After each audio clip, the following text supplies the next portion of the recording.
What's up, everybody? It's Fireplace Friday. I'm your host, Jeremy, with Fluge Brothers Chimney Service here at the World Headquarters. And it's Friday. That's a good thing. And it's going to be a nice weekend. I have my wedding anniversary on Sunday, so we're going to do some fun stuff. Tomorrow, the lead-off being we're going to go down.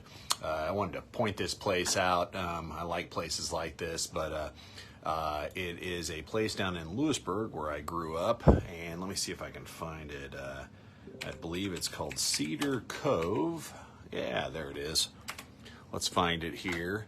But I'm going to do a shameless plug because it seems like these people have a conservation and education center, and they try to take endangered species in, like tigers and stuff. So we're going to go check it out and donate to that cause. Let me flip this around for our anniversary. So it's kind of fun. But yeah, if you haven't ever been out there, there's a lot of hidden little places that are trying to do good in the world, and we're going to go check it out down in Lewisburg, where I grew up on Saturday morning. So, hey, if anybody wants to see me or meet me, I'll buy you a Coke. Saturday morning, 10 a.m. Anyways, what do we want to talk about today? Well, let's talk about this. We're going to talk about, hey, I have either a porch currently and I want to screen it in or close it off, or I don't have a porch and I'm thinking about building one. Well, a lot of contractors just come in and they go, oh, customer wants a porch here. Okay, I'm going to put a porch there, without understanding some consequences, especially when it comes to fireplaces. So let me find one here. If you are wanting to put a porch on the back of your house, you want to consider the fireplace if you have one, and termination. And if you have one of these, I'm going to show you what this kind of looks like. They come in different shapes and sizes and stuff, but they're kind of a little basic. Let me go to Google Images here, and we'll find some. So let's go ahead and flip the camera. So if we see a termination that looks like that, or any of these little terminations up here on top, these side vent out the sidewall of your house, and that's where all the heat and carbon monoxide and moisture and stuff when you burn your fireplace. Well, put a porch on your house and you've got one of those sitting right there.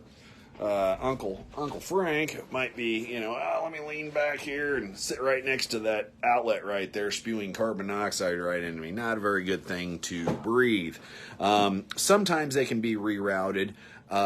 Figuring that out as part of the planning process for the porch is a better idea than doing it and then trying to figure it out later, because sometimes they can't be rerouted. Then you're looking at either not using your fireplace, or if it's your house, being one of those ones that's very cautious that nobody's out on the porch when you use it or something. I don't know. It's best to take the high road and have situations where you don't have these asterisks next to when it comes to safety. And I always tell people, look, it's your house. You're the one that has to tolerate these things. It's your risk. You can't just pass that off onto somebody that came out and did a service on your house or something. So whether or not you do something about it, it's your house, then, it's your decision. But if you can get ahead of this, there's no decision to be made. It's a lot easier. But this is another one that we run into, and this was a little disappointing for the customer the other day. They had their porch enclosed, and they were noticing it wasn't acting right, and it was smelling and everything. And so it wasn't enclosed before. They didn't have a lot of the sides or the these enclosures and everything, which is nice to enclose, but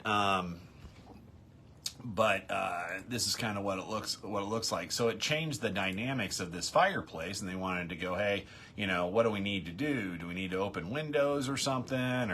Well, we went out there, and when we did the inspection on it, we noticed that the fireplace basically vents out the front, and it's supposed to be on a porch. Typically, if it's on a porch, two sides have to be fully open, so you have airflow through there when you have a fireplace out on the porch. But it's very important to read the instructions.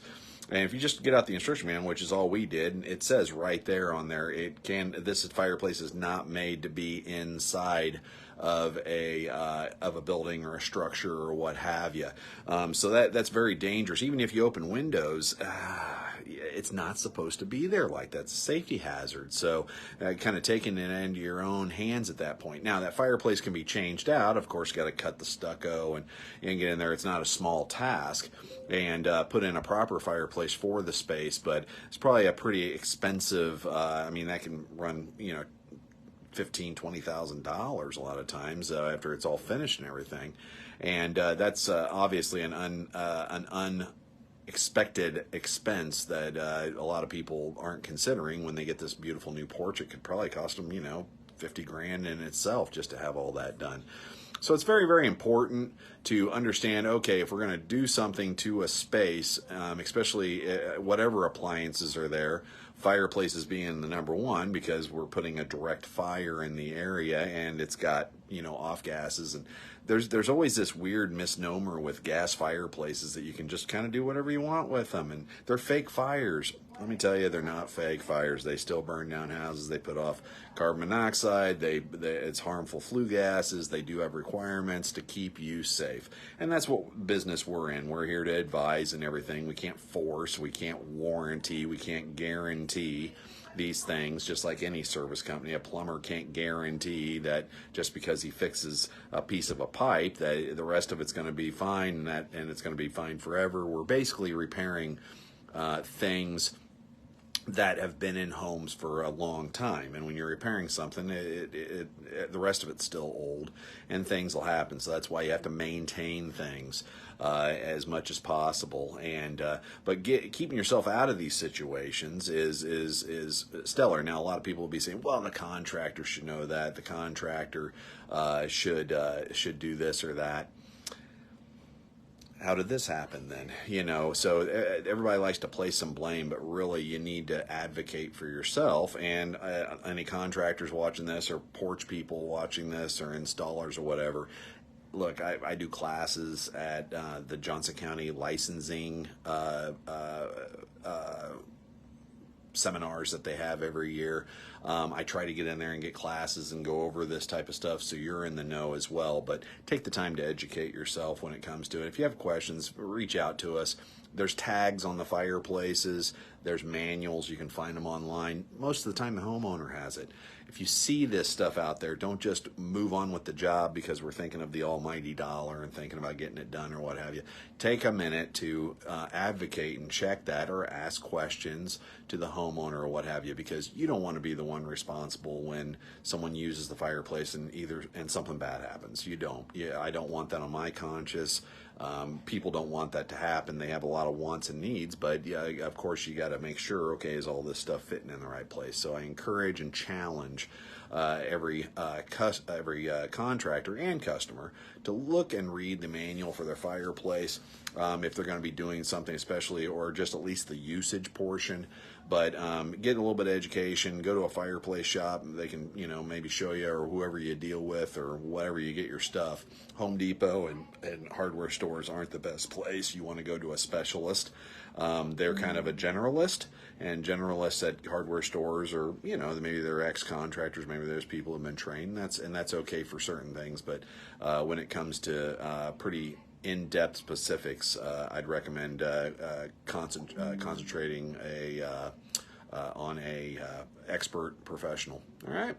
Okay. Well, anyhow, sorry, I'm stuttering a little bit today. A little tired. Got in a little early and working a lot lately, and that's good. We're starting to gear up a little bit. Typically come Labor Day, people are back home, they're done with vacations, kids are going back to school, so then the phones get really busy because it starts to cool off and stuff like that. So if you haven't scheduled your appointment, make sure you give us a holler, 913-236-7141. Get that chimney checked, get it clean, everything good, know how to use it. Have a great winter. All right, we'll talk to you next Friday, Fireplace Friday. See you later.